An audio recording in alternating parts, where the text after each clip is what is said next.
let us go through algebraic method of synthesis using complex numbers. Okay, this is given in chapter 11 of Danewitt Hartenberg book. And the idea here is, I have underlined some sentences here. It follows the same pattern that we use to derive Freudenstein equation, but Freudenstein equation was like a scalar equation. Here it is more like a vector equation. You'll see how. Okay, so the idea is the displacement equation is written in terms of complex numbers. Okay, let us see that. So this is a 4-bar mechanism, and you can think of these links as vectors.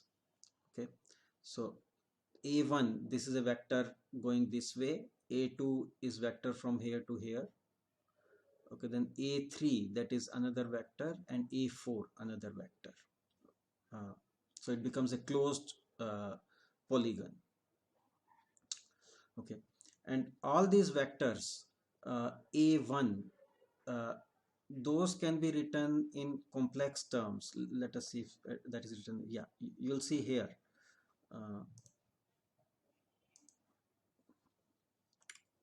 Let's see. Yeah. Okay, right here if you see, the vector A is written as its magnitude is A and its angle is theta. So you can write that as A e to the power I theta. So that will be A cos theta plus A I sin theta. That is what it is. It has a component in x direction and y direction, but instead of x and y, you can think of them as a real and imaginary part. Okay, so that is what you have here, real axis and imaginary axis. So these can be written as vectors using complex numbers. Okay, and then based on this figure, you can see that vector a1 plus a2 plus a4, a1 plus a2 plus a4 is equal to a3. Okay, that is how these vectors are directed. And so you write an equation, a4 plus a1 plus a2 equals a3, or you rearrange, you get an equation like this. Okay, so this is effectively a displacement equation written for this loop, and it can be written in a different form. As you see here, this a1, you can write that as a1 e to the power I theta 1. Similarly, a2 e to the power I theta 2, where this theta 1, theta 2, theta 3, theta 4, okay, those are angles that they make with the real axis. Okay, theta 1, here you see theta 2, theta 3, and theta 4 is actually equal to pi. If you look at vector a4, the angle it makes with real axis is pi. And e to the power I pi will be just equal to -1. So instead of this a4 e to the power I pi, you can just write minus a4. So this equation becomes this. So that is like the displacement equation. And then differentiate this equation once, okay, with respect to time. That is done, and then you get this equation 11.3. So let us look at just differentiation of one term. a1 will remain as it is, e to the power I theta 1, that will become e to the power I theta 1 times derivative of I theta 1, that will become I, and derivative of theta 1 will become omega 1. Okay, so derivative of first term will become this, and similarly all other terms. So you get this equation. And if you examine this equation that you get by differentiating this displacement equation, this is actually the velocity. This equation represents the velocity vector diagram. Okay, see how a1 omega 1, okay, this is same as r omega. Length of the link is a1 and omega is its angular velocity. So r omega, a1 omega 1, that is magnitude of velocity of point A. Okay, r omega, and its direction is also there, e to the power I theta 1 multiplied by I.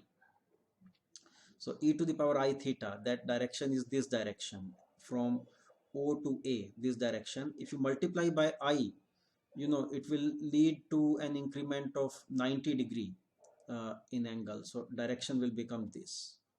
Okay, that is what actually the velocity of point A is.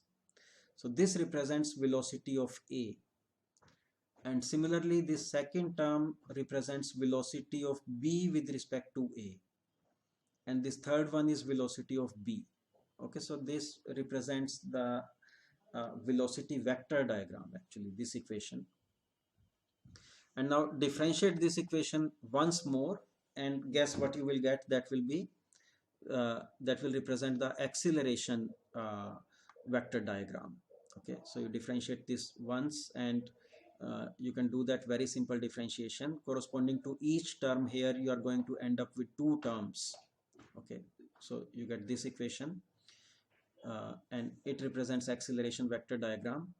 And you can see here a1 alpha 1, that is same as r alpha. Okay, r alpha, and r alpha is tangential component of acceleration, r alpha, and its direction is, you can see it will be perpendicular to OA, because e to the power I theta 1 multiplied by I. Okay, so this tangential component of acceleration of A. And the second term, this is, you see, r omega square, so this represents centripetal acceleration, and its direction is e to the power I theta 1, that is direction from O to A, but it is multiplied by I square, and I square becomes -1. Okay, so its direction is from A to O. That is how centripetal component is directed. So these two terms, they represent acceleration of A, and these next two terms, they represent acceleration of B with respect to A, and the last two terms, they represent acceleration of B. Okay, so this is acceleration vector diagram. So we got these three equations, and those equations can be not all those equations. The third equation can be manipulated a little bit and written like this, which is equation 11.5. And those three equations again can be written in vector form. Okay, here also it was vector form, but here a1 was scalar, a2 was scalar.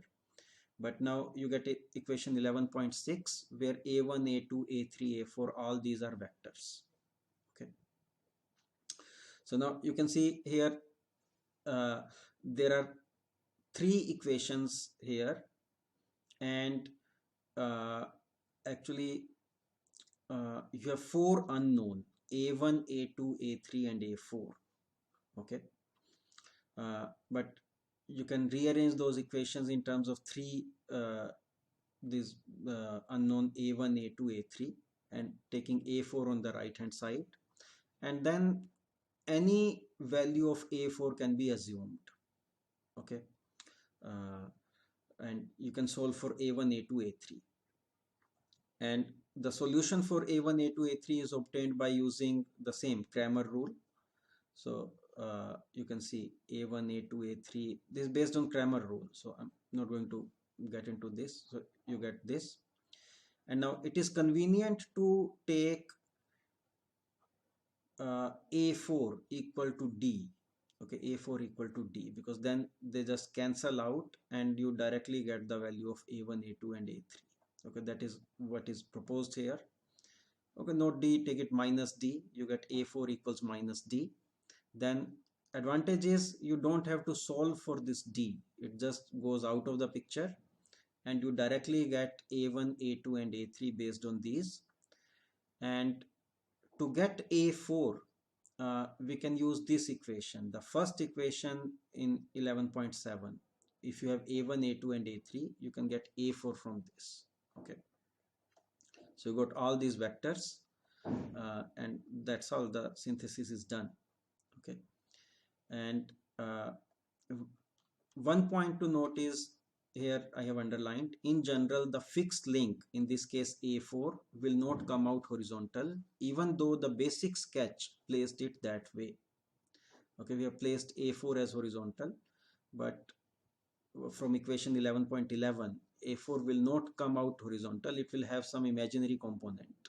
Okay, but that does not matter. You can think of it as the entire mechanism has been rotated by some angle, and that does not alter the kinematics. So those equations for getting A1, A2, A3 and A4 you saw previously, those have been put in the form of this table here. uh, and let us see, there is an example here. Let us go through this. Okay, the problem is to determine the links of a 4-bar mechanism that will in one of its position satisfy the following specifications. Okay, in one of its positions you are given omega 1 alpha 1. So this is the input link. It will have this angular velocity, this angular acceleration. Omega 2 alpha 2, this is coupler. Omega 3 alpha 3, this is the output link. So this is what has been specified.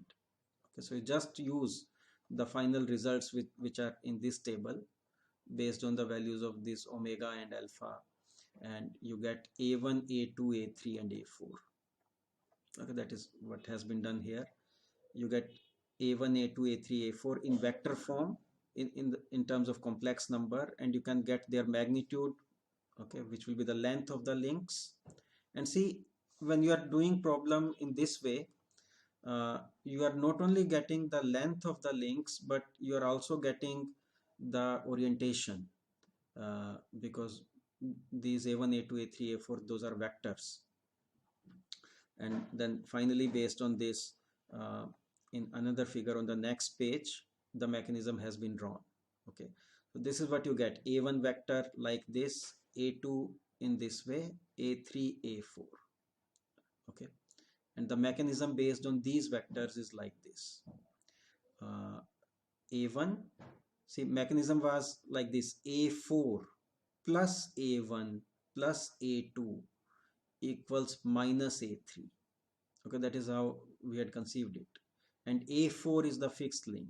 So it is the fixed link. So it did not come out horizontal, but that does not matter. Okay, so this is synthesis by using complex numbers, a very convenient way.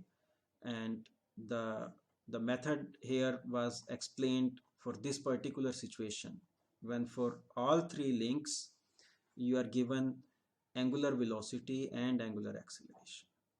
Okay, and you can refer to this section for further detail.